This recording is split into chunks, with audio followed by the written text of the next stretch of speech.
On this episode of Star Trek Universe, Effie and I watch corporealized, non-corporeal beings smile condescendingly at two galactic powers slap fighting in the playground. Jerk your chain, flick that bean, release the prolactin, and go with us on this errand of mercy, right after these words from our mystery Organians.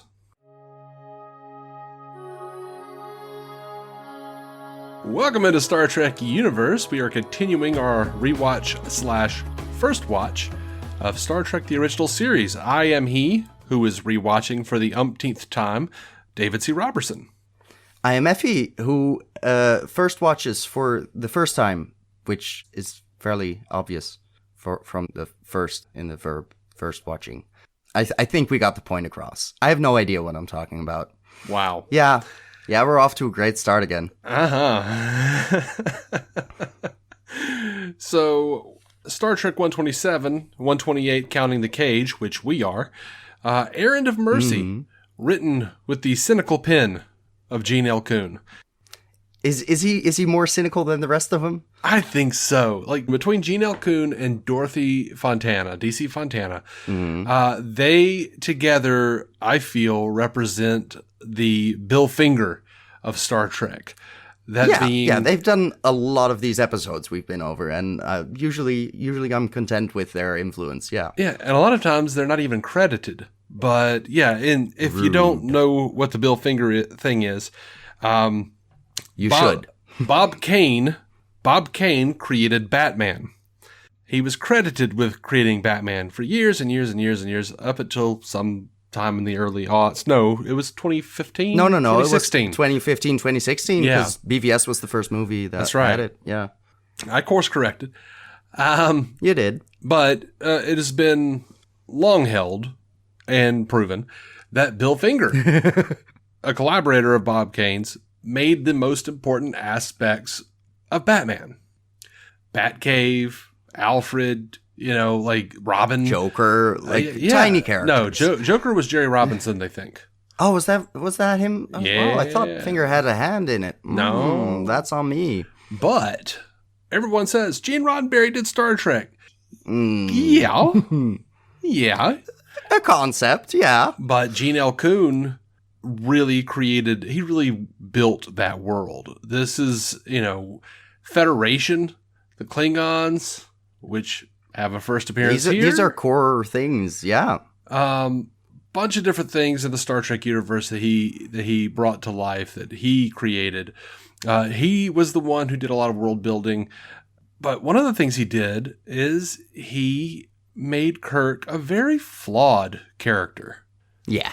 It's hard to like him in this one. Yeah, it is hard to get on his side. And the point is clear, but boy, it's funny because, okay, let's talk about the Brief Memory Alpha synopsis real quick. This is the one: Kirk and Spock try to protect the planet Organia from the Klingons, but the natives don't want the Federation's help. It's hilarious that, especially watching it in such close proximity, to look at this episode, which was written by Gene L. Kuhn, and have Kirk just livid over these Organians not giving them the right to fight the way they want to fight.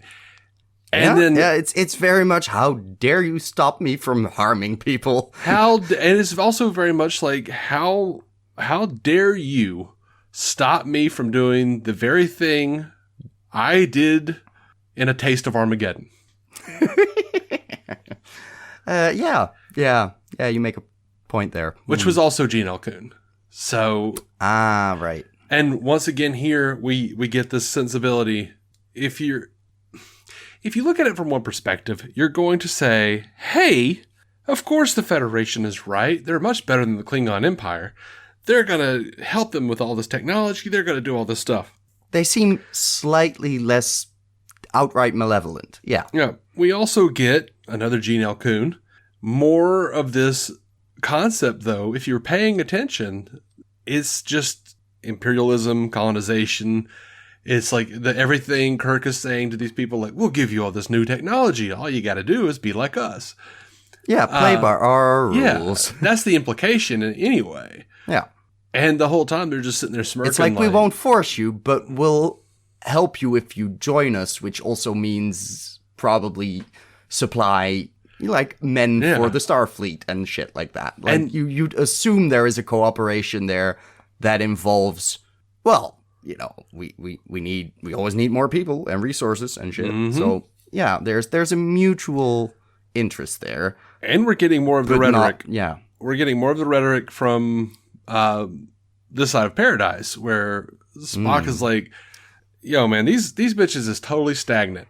Like, this is not evolving as a culture. We got to, like, do something about this. You know, like, this is just... We need a specific kind of progress, namely the kind of technological advancement that is usually fueled by war. Which is not explicitly the goal, right, but they don't mind it if it happens. It is very much a... Yeah, but if there's bad guys, we got to fight them, right? Like, well, you know, you say that, but, you know, Kirk says, war, we didn't want it, but we've got it. But the rest of the episode is very much like, there's an amp up. There's just, do you not want it? There's Kirk who goes and you think you're going to give him the benefit of the doubt. And he's like, we've got to save you. We've got to help you out. Of course, they said at the beginning of the episode, this planet, they even said, is of no inherent value except as a strategic point of strategy. Outpost. Yeah. Yes. But he goes down there. He doesn't really talk too much about that to the Organians. But all he's got to do is like, look, we got to get this. We got to get you on our side. Hopefully you'll agree with us.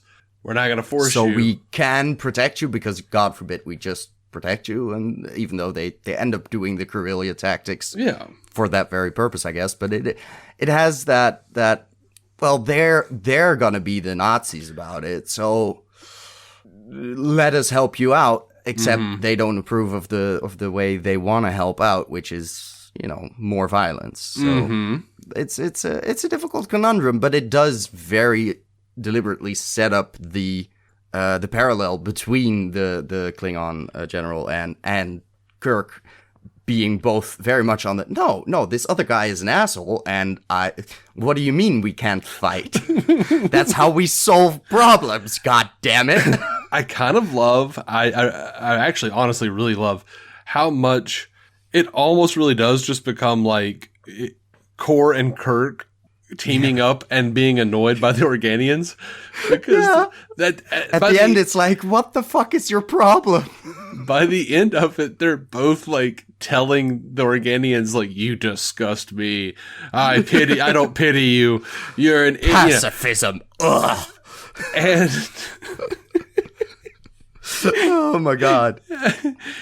It starts off as this extreme disdain for letting someone else walk all over you, which is weird enough in and of itself. Like, okay, so the statement is humanity needs to inherently resist a fascist power structure, forcing them into whatever kind of subservience would come out of a Klingon takeover. And then it sort of veers off into no, we're not actually letting them do anything. We can stop you at any point. We're far more powerful. We're also pacifists. Stop this shit. And no one at that point is like, well, I guess sure. That makes sense. Maybe no one needs to get harmed. It is very much, no. People need to get harmed because they're harming other people. There's no other solution to this problem. Yeah. Diplomacy, my ass. It is a complicated, it is hard to see the supposed hero of the show be such a dumbass this episode. And not even in a romantic way for once, just in a why are you such a soldier asshole, but kind of way. But that might also be my pacifism speaking. Yeah. Might have something to do with it. I really enjoy how much that really leads to there's a strange sense of mutual respect between Kirk and Core. Yeah. And it's because at least you're giving me a fight. Like, this is what I expect. This is within the norms of our both of our cultures. Yeah. Like, you're mad if I make the rules. You're gonna pick a fight. I'm gonna try and win. Like, it's the standard stuff. this is what I can deal with. Yeah, That's a man I respect because he's fighting back. There's a great exchange between Kor and Kirk where Kor is like, it's crazy it's great how close we are to each other. We're so alike. And Kirk is like, we're nothing like you. And he's like, I'm not talking about the idea, goal anything necessarily, but the means. I'm not talking about anything as small as ideology. I'm talking about the way we's warriors, yo. The core of our being is let's duke it out because hey, yeah. No, it is, and I find it funny that the Memory Alpha synopsis also uses the word natives for the Organians, but I don't think they were natives. I'm not sure though. No, not in the end technically, but I wanted to make the weird sort of parallel where I'm like that disdain for sort of being weak because you do not fight back.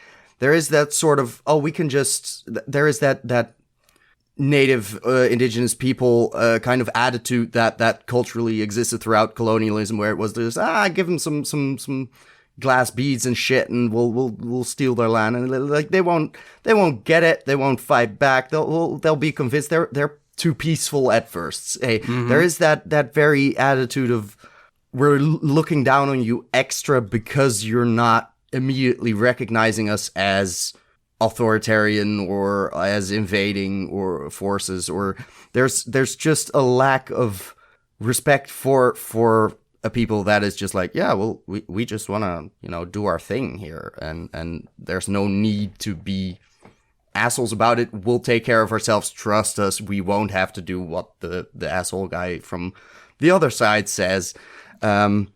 It's an interesting position to be in, and I get Kirk more at first, where it is still unclear, of course, why they aren't really worried that they'll be harmed, because any other planet, would have been harmed. But as we go on and they explain it themselves further, it is very odd to see him basically side with the Klingon and be like,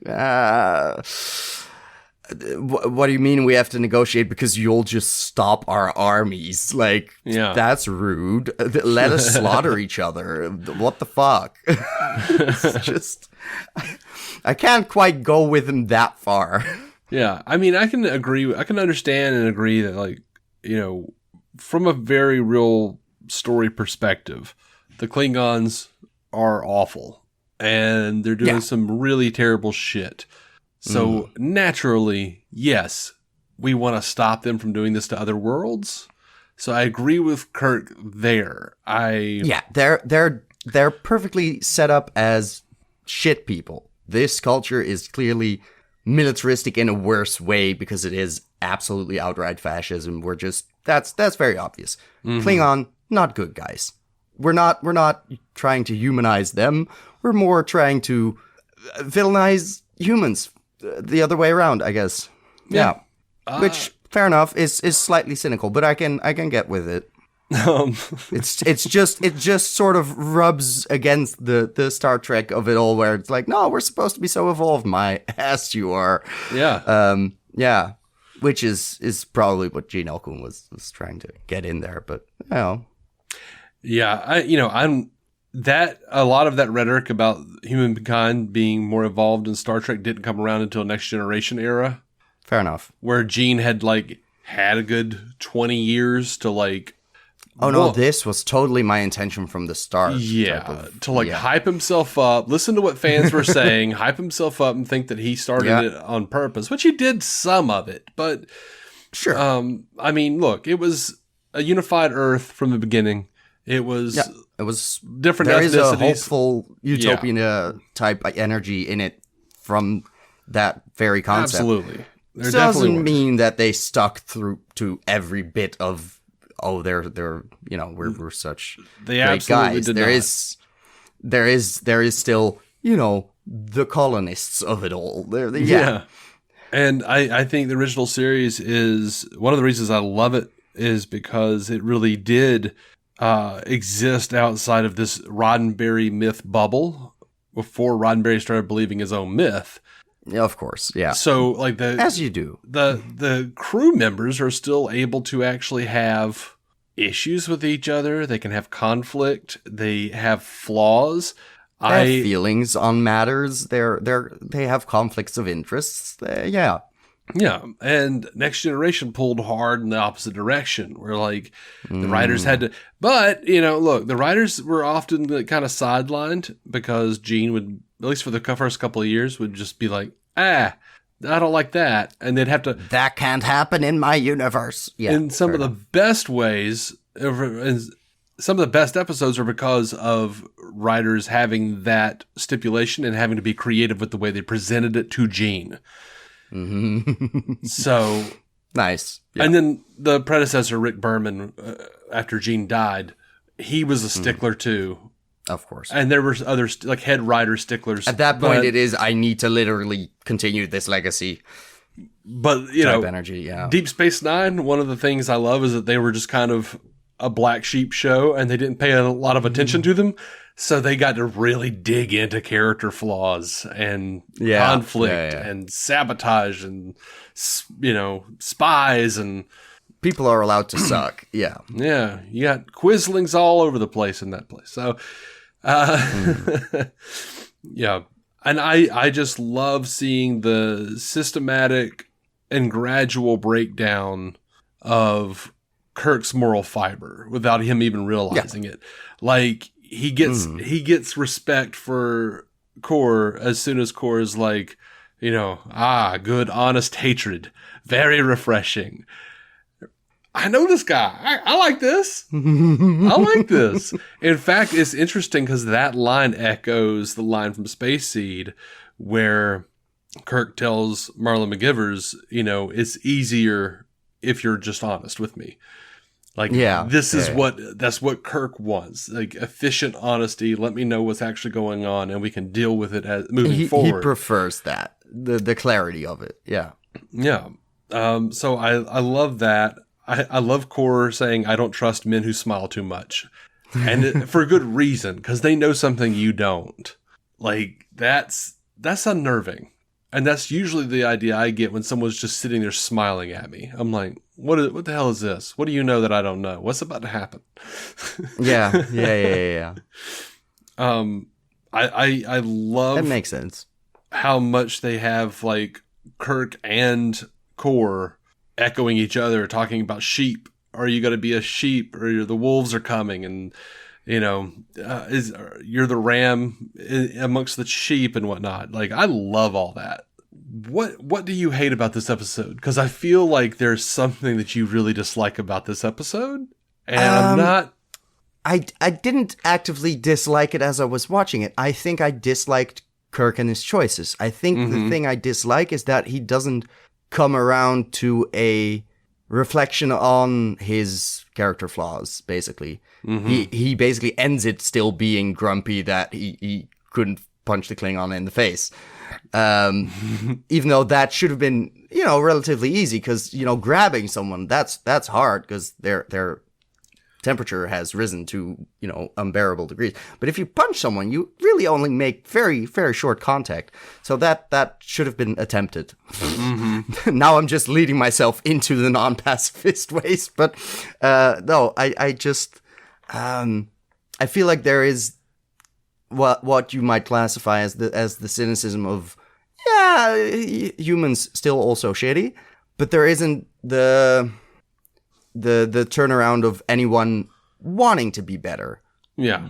Actually agreeing eventually, like, well, at least they saved a bunch of lives by making us negotiate, by sitting us down and not having us, go to all-out war again.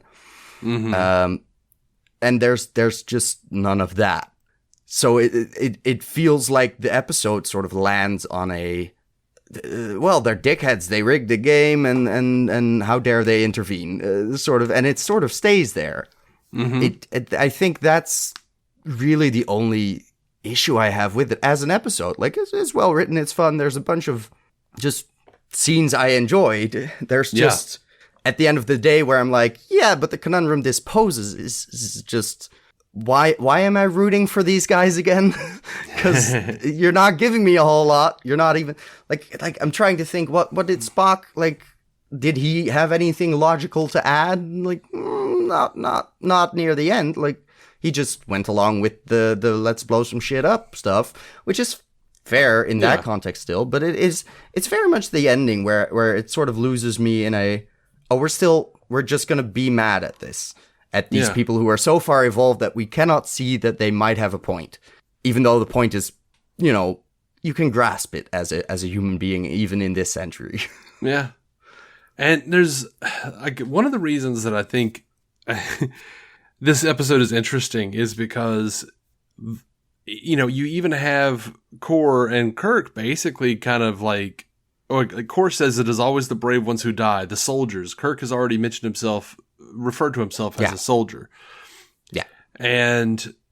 But there is a theme taking that line and meshing it with Core and Kirk both having issues with the Organians who are doing nothing to help themselves. Even Core detests them because they're sheep. He complains immediately like, he complains bad enough to be a military governor, but to govern a population of sheep. Like, he wanted somebody to fight back. He wanted somebody to be, he wanted a glorious to quash rebellions. Yeah, that's what he enjoys because he's just, probably a sadistic fuck. But so they detest the cowardly who do not fight. They are willing to be sheep. They are willing to be pacifists, and they just don't want war, right? They don't want violence of any kind. Yeah. When you start to look at it from the perspective of this was made during Vietnam. Yeah. They kind of mixed some things up. Like, the Klingons are very clearly Russia, but they literally were described in the script as being Oriental stone-faced. Jesus. That's subtle. Uh-huh. I mean, yeah, they pretty much went there. They did, yeah. But no, it makes sense that it lost some of that cultural context of the time. But there's, I think there's a real thread here of basically telling people, don't be a hippie, choose a side. But then, interestingly, even though they're saying all that, like, there's also a nice little thing of like, we're superior beings and we're just watching you be idiots. Yeah, because it is really both. Where I'm like, I'm more pro hippie than I am pro let's fuck up Vietnam. We all know how that turned out. So, hindsight is 2020, but even at the time, people realized maybe not so great an idea. There's just then the other side of, okay, there are pacifists in this parable, if you will, but those are only able to then, not help themselves or be weak in scare quotes, because they are actually able to overpower everyone, which is also a limitation where I'm like, oh yeah, we're never gonna have anyone actually be peaceful if they're not also strong enough to enforce that peace. Well, maybe that which is an interesting thing, just generally outside of just Star Trek. I mean, I feel like that's where our imagination tends to go because we are within such a paradigm of power and force. Yeah. But to what you were saying, though, first of all, it's a little out there to say that the pacifists would just be able to do it with their minds and wouldn't let anyone fight. Okay, and that is a cheat, but at the same time, it turned out the pacifists, who from everything we'd seen up to that point seemed stagnant and very unevolved, they turned out to be more evolved than anyone. And then you have that bit at the end where they feel embarrassed. And there is a fragility, a defensive-ness about that final scene where it's like, oh, well, we never stood a chance, so... Yeah. There is shame involved in oh, well, we couldn't fight our way out of this one. Mm-hmm.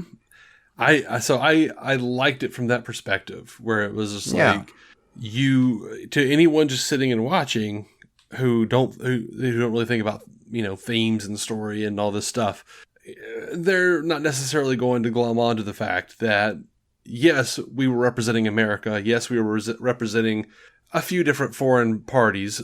But, the episode plays like the U.S. side is right. But then at the same time, it plays like, no, neither one of them are right. The true answer is no war. Yeah, because it is hard to miss the point that no, the U.S. side is the same as the other side. Because otherwise you're not actually paying attention. Because I read it as anti-war. I think the frustration lies within the fact that we have a set of established characters. Yeah. Where I'm like, no, I expect better from these guys. Not in general, maybe, but just specifically, like, I would have expected someone to be less of an outright, warmonger.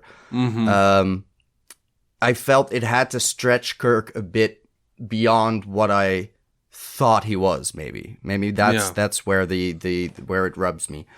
But other than that, like, it's a good episode. Like, if the worst thing about it is the episode that comes after, because that, like, going into that one afterwards just sort of might have also just made my rankings hard to keep straight. But it is like, it was fun. It was fine. The point was there. I don't remember a lot of. Yeah, it felt like it got stuck in that sort of final reveal thing. And also that reveal raises a lot of questions, where it's like, okay, so the peaceful pacifist people are also very content doing absolutely fuck all. Like, they're very on their own planet. We're just, for show we'll inhabit bodies for you to meet, but otherwise we're just doing our thing.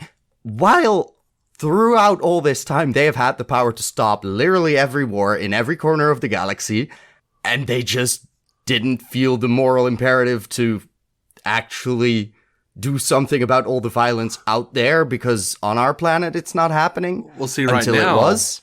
Right now, you're having an issue with continuity that you created. For all we know, the Organians were totally bluffing about all the other places. That's fair. We don't know how far-reaching their powers extend for real. That's true. It could have been a very good bluff. That's fair. And then wouldn't war just break out like the second both of them contacted their own people again? Like, they get back on their ships and they're like, "Well, guys, I don't think, because the Federation it is better than the Klingon Empire. I think they would just be like, sure, oh, yeah, I like capitalism and consumerism slightly better than I do poverty, and but that doesn't mean. Anyway, well, see, it's you know what? It's interesting you brought that up, because in this episode, like, future episodes would reveal, hey, we don't have money.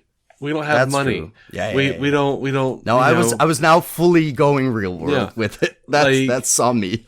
Well, future episodes say, they don't seek material wealth. They seek to, better themselves, et cetera, et cetera. But this episode had one of the few references to the Starfleet and the Federation using money. They spent so much money training, as a considerable amount of money training Kirk and Spock, Kirk said. There was some currency talk here and there. And we don't know what kind of currency it is. There is some kind of currency there, but we don't know what. People are still working. People still own businesses and stuff. We just don't know what exactly. I don't know if they're like government subsidies, if your business doesn't do well enough one month, or I don't know how that works. Or if there's a living wage and everyone is able to live comfortably, but then also that'd be nice. Pursue their passions and then make extra money on top of that. I don't know how exactly it works. Like, you'd assume all these people at least in Starfleet, are there because they want to contribute to society in some way, whether that be, misguided or not, depends on the episode. Yeah. But All different kinds. it is not all world building is of course concrete. Yeah, and you'll. So far, we haven't gotten anything concrete out of what I think exactly. they're keeping it that way. If it's not at this point, like they're just being dicks about it. Oh, I don't think they're being dicks. I think they are trying to weave their way around being yelled at by any certain faction of the fandom. And also, I mean, that hasn't stopped them before from some other stuff that has upset the right-wing assholes in the fan base. So, I mean, this would be there everybody. will always be something. This would be everybody because dude, I could just, oh my God, I could see the arguments happening. If you went any certain way, like there were people, very, very left-wing people angry as hell because they saw some sort of branding on one of the buildings in the J.J. Abrams movie. And they were like, J.J. Abrams doesn't even understand that there's no capitalism. Product placement, goddamn. Yeah, okay. Yeah. So they just need to be vague about it. Yeah. Oh, Lord.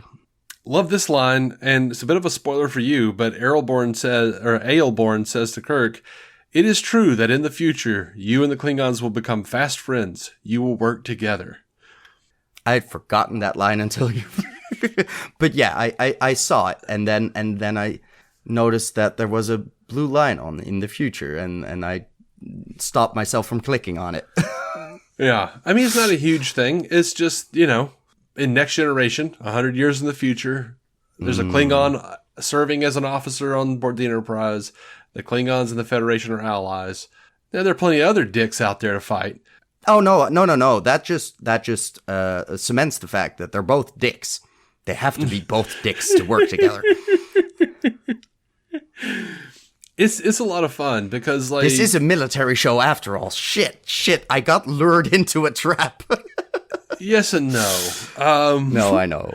But yeah, like, what's funny is that, like, while they were clearly a stand-in for the Soviet Union, they appeared, quote-unquote, Oriental. At least some of them did.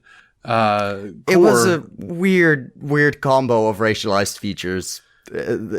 Yeah. Well, yeah, all I know is that it will shift throughout every single show how they look. So that's fun, I guess. Not everyone, like a bunch of them. But what was interesting is the guy who played Kor, John Colicos. They asked him, he got to set to the makeup chair, and they were like, "What does a Klingon look like?" And he's like, "I don't know. You tell me what a Klingon looks like." So that's delightful. But he had read the script, and he was like, "You know what? Why don't we go? This says Oriental and stone-faced, so why don't we go for a Genghis Khan look?" Yeah. I guess they did. Yeah. So they could have gone more stone and less Oriental, but Yeah.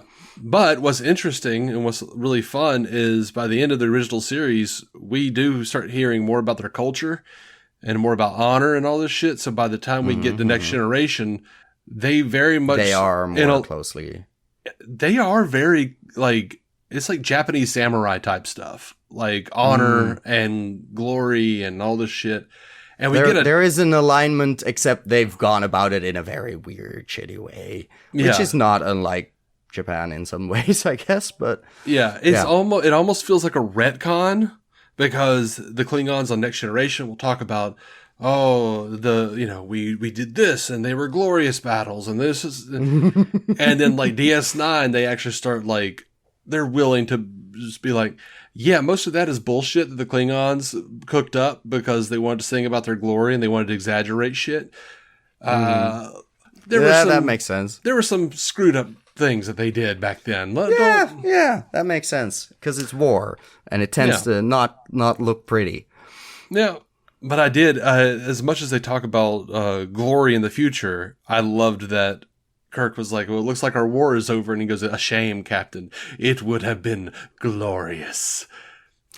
Yeah, that is still more fucked up than anything Kirk said. So, he edges them out just a little. Yeah. He's worse. I know. Yeah.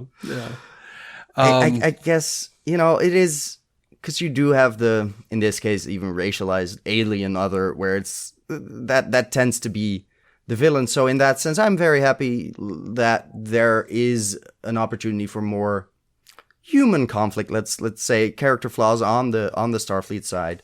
Like that is a good thing to have, so it doesn't become, oh yeah, sci-fi. All of mankind is okay now, but the other races, the species, now we've moved the goalposts to other planets. No.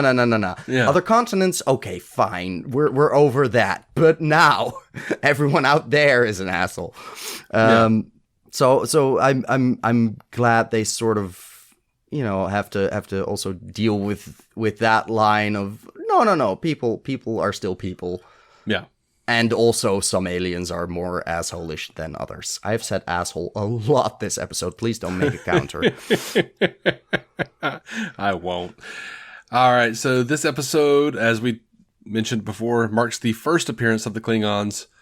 Story editor Dorothy Fontana thought the Klingons were made the regular adversaries of the series because they didn't need any special and expensive makeup like the Romulans, whom she thought would be more interesting. And I agree. I love the Romulans. Yeah. I always want more Romulans. Agreed. It's one of those things where like the Klingons really blew up and were like a big fan favorite. They've become iconic to the point where I knew the name before I'd ever seen one. Mm-hmm. It's the cliche of like, oh, the nerd speaks Klingon, that type of shit where it's like, oh god, there's a whole bunch of backstory and like elaborated shit, and yeah, it's a far more racist thing somehow that caught on far more than the Romulans, I guess. Yeah. Oh dang. Oh, I mean, what's fun about them though is like, while it looks like most of them were either played by white people or Hispanic people in the original series. Mm-hmm. By like starting in the movies, I think it becomes easier because they start coloring the Klingons, most of the Klingons darker, and they give them the forehead ridges. But by TNG, most of the Klingons are played by black guys. And I think it just makes it... I think it just saves them time on makeup, I think. I think that's the thing, yeah. Where it's like, okay, good for dark-skinned black people to get, like, more roles, I guess. But also, it started out as racist in this way, and now we've turned it into more blackface than brownface? How did we get here? The politics of this there must be dissertations out there that are likely very complicated. I'm not going to read them against my, better judgment. I will not. Yeah. Well, none of them can really agree on a whole lot, and no one ever really kind of totally gets the point. So it's just, at a certain point, you just have to look and say, it was made in this time. It is a sci-fi fantasy. They weren't going to go purple. They were just going to go, yeah. Well, sometimes they do. Yeah. Sometimes they do. But let's be real, pink wasn't taken yet. Like, we haven't seen too many blue or gray ones. Mm-hmm. I mean, it wasn't exclusively black guys playing Klingons. But, in TNG, like, Brian Thompson, who's one of these guys, like, he's been on X-Files, and he was Shao Kahn in Mortal Kombat Annihilation, and he is this, like, gargantuan white dude who always plays the heavy, and, of course, they had to have him face off with Riker in a TNG episode, with him as a Klingon. So... Sure. They definitely don't like, that was just like one off the top of my head that I can go like, oh yeah, that was a white Klingon dude. But, I think a lot of the times they just did what even they did. Klingon are not a homogenous group. Yeah. but yeah, there's a convenience factor to it. I get that. Yeah. Yeah. All right. What else are we talking about here?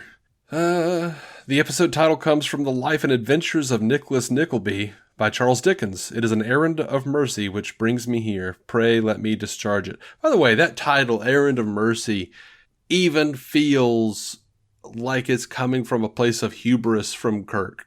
Like, because the Federation... I'm going to help them. Yeah. And it turns out, no, they're going to help me not get sucked into another war. Yeah. According to the script, it is the duality of like which errand, who is having mercy for whom here. Yeah. Yeah. And according to the script, the Organian village was to be modeled on old English villages with thatched huts and muddy back alleys. That really wouldn't have played well with the the Klingon get up. That would have. It was fine how it looked. It was, generic enough, but they said like, it's roughly that era of civilization. Mm-hmm. Fine. We weren't outside all that much anyway. It was just, sort of castle vibe. Fine. Yeah. This is the first episode in which Sulu was shown sitting in the command chair, although he had previously commanded the bridge from the helm position in Arena. Scott, who doesn't appear in this episode, had commanded the Enterprise in the absence of Kirk and Spock in A Taste of Armageddon, in which Sulu does not appear. The second season I noticed that. The second season would establish Scott as senior to Sulu in the command structure. So Scott was off doing whatever. Oh, I've got an explanation for it. I've absolutely got an explanation for it. Go ahead. One, Kirk put Sulu in charge. So already that's word. So fair enough. But the reason he did it, think about what he told Sulu. If more ships show up and you're outgunned, get the hell out. Yeah. If you're gonna get the hell out, you need Scotty in the engineering messing with the engines, making sure you can get out. Fair enough. Especially if they're shooting at the Enterprise and something gets damaged, you're going to want Scott in engineering. Yeah. That makes sense. Because it previously had left the question of why would Scott ever be upstairs? But, Well, he's got an engineering station on the bridge, but... Yeah, sure. Most of the time, I've seen that later. Yeah. This was the first appearance of John Colicos as Kor. The character was also set to appear in Day of the Dove and The Trouble with Tribbles, two other original series episodes. Mm-hmm. But Colicos was unavailable and other Klingon characters were written in. A script was written. Dang it. A script was written for Kor for the 4th season, but the show was canceled after the 3rd. I was about to say, what 4th season? And he never got his chance to appear again.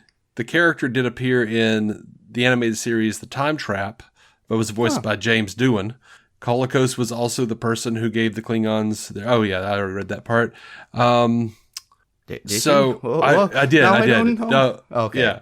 Yeah. But you'll be happy to know, and I'll spoil this for you because I would be so thrilled to know this. Mm-hmm. Kor does reprise the role in Deep Space Nine. Hot damn. In 3 separate episodes.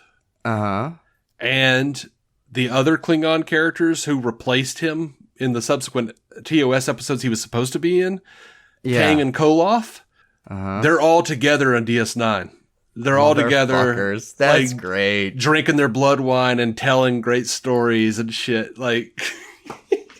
And the same actors, yes. That's wonderful. That's delightful. All of them, I love it. Blowing smoke up each other's ass about how they were the ones to best Kirk. They used to be, yeah. Oh, that's great. That's great. Like all of them comparing notes on how they beat Kirk, and like that shit didn't happen. Kirk beat you. Yeah, sure you did. But these other fucks, so got to come up with something. Oh, that's fun. Yeah, that's delightful. I love it when they can get people back like years later, and it's not like, oh, you were set to reprise it twice, but you weren't available, and then you died 20 years later without ever knowing. That would have sucked. So I appreciate this. Yeah, that is like, I spoil it because if I was in your position, I would be so excited to know that all the Klingons from the original series were coming back for DS9. That's just fun. Yeah. I haven't even met the others yet, but sure. Well, you've kind of met one of them. Fuck. You remember the guy who played Trelane, Squire of Gothos? Yeah. That actor? Yeah, that actor plays one of the Klingons. Oh, you mentioned that during that review that he showed up in makeup and like, yes, sure, different dude. Yeah. And he's... Oh, right. Well, he... he shows up, he's dressed and painted up like a Klingon, but he acts like Trelane to me. He's just... We'll see. He's just really foppish and theatrical.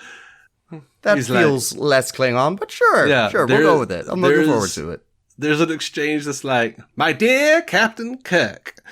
And Kirk's like, my dear Captain Koloff. Like, oh my God, it's so fun. Yeah, I know, that feels like the same guy. Yeah. It does.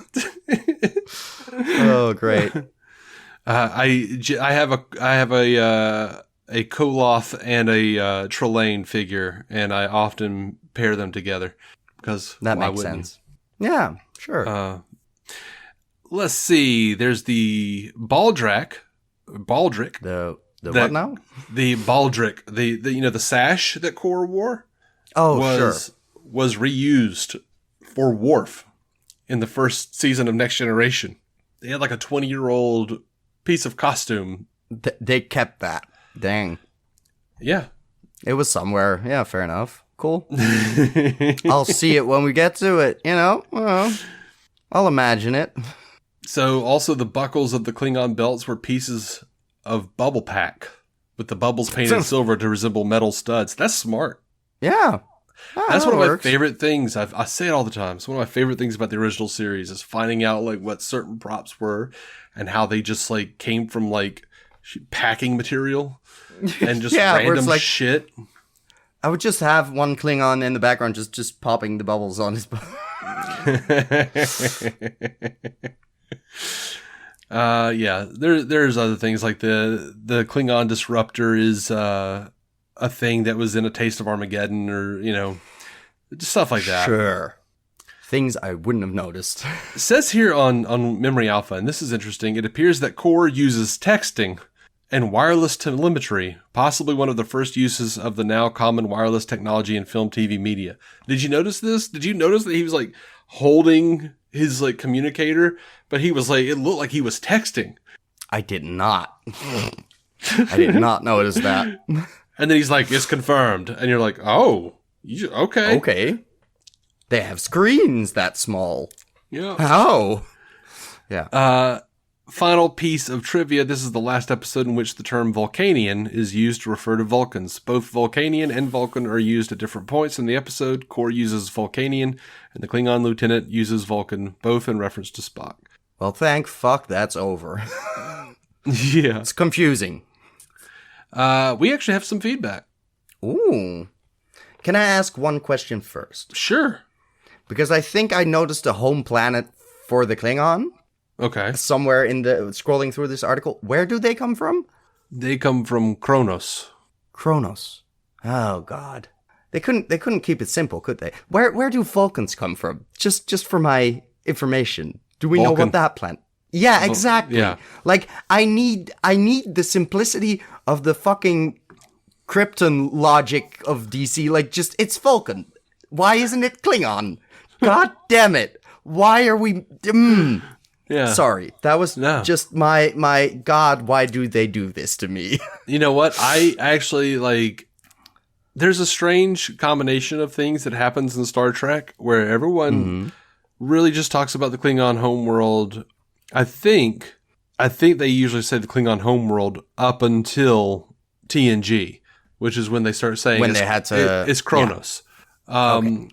But like the Romulans' homeworld is called Romulus and Remus. Both? Yeah, but that's clearly like a name that the bastardized human name for their homeworld. Yeah. They've never said it in canon in the show, but the Romulan homeworlds are Rihan and Shirihan, something like that. Sure. Different names from different sides. And the Romulans call themselves Rihansu. That makes sense. That's cool. I mean, obviously it was like, oh, there's Romulus and Remus. That's what we'll call it. So like they call Vulcan Vulcan, but it does make sense. They would be logical and say, we are our planet. That's fine. Sure. Yeah, they're logical. They make sense. But we call ourselves humans and we come from Earth. We weren't very inventive with the planet name. Or Terrans from terra firma. Yeah, that at least works. Yeah, but the Andorians come from Andor, or Andoria, whatever. I don't know. I don't fucking know. Andor, isn't that a Star Wars show? Yeah, Star Wars is making me second guess myself. Rude. We try not to acknowledge their existence, but Disney keeps popping up. So, we had feedback. Feedback, it was an anonymous message. And it said, "Stop talking." And it was on Tumblr. Oh, that's original, at least. Which I don't check often. Fair or enough. as often as I should. But they it's said... a neat community out there.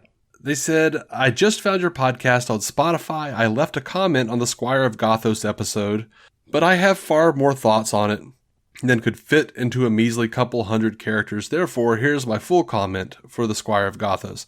Also, I didn't see your comment on Spotify. I need to figure out how to log into my Spotify. I didn't know you could see it. Comment shit on Spotify. Yeah, you can, apparently.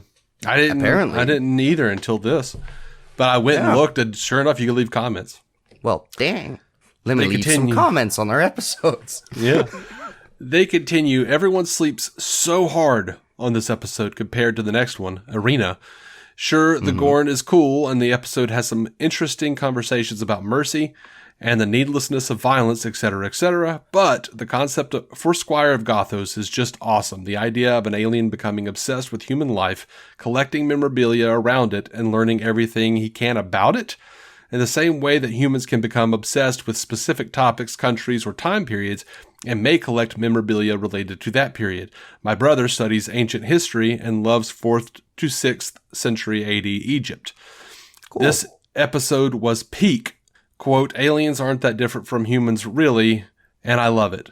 It also has higher stakes. Sure, Jim almost dies in Arena, but this one is far more directly threatening to the entire crew and ship. It's one thing for the ship to be wiped out all at once. It's an entirely different thing for everyone on the ship to become the playthings of a madman for as long as he wants. It also perfectly demonstrates Kirk's loyalty to both his crew as a whole and to individual colleagues / friends / loved ones. He allows Trelane to take the first shot in the duel because Trelane threatens Spock, and then later essentially sacrifices himself so that the ship has a chance to escape.